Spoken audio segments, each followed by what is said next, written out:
Merci, Monsieur le Président, Monsieur le rapporteur.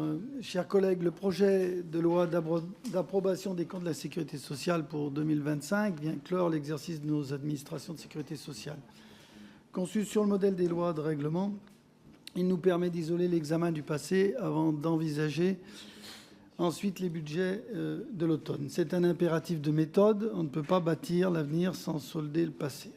Regardons la réalité en face. L'équilibre financier global affiché dans ce texte reste une illusion d'optique artificiellement portée par les excédents de la Caisse d'amortissement de la dette sociale à hauteur de 16,2 milliards d'euros, tout simplement parce que le remboursement du capital n'est pas comptabilisé comme une dépense. En réalité, le déficit de la sécurité sociale demeure pour nous malheureusement élevé. Il atteint 21,6 milliards d'euros. Et si l'on observe une légère amélioration par rapport aux prévisions initiales, il s'agit surtout d'une dégradation brutale de plus de 6 milliards d'euros par rapport à l'année 2024. En 2 ans, le déficit a ainsi doublé.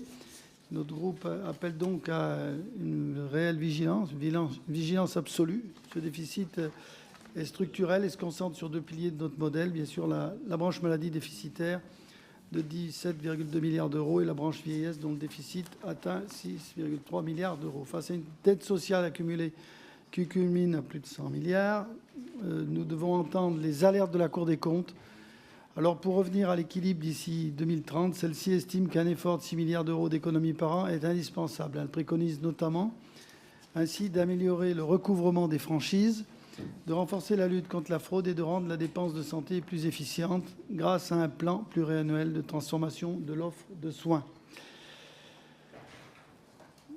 Voter ce texte ne signifie pas pour autant valider cette trajectoire. Alors, nous considérons, je crois tout simplement, qu'il s'agirait d'acter ici la réalité de comptes certifiés.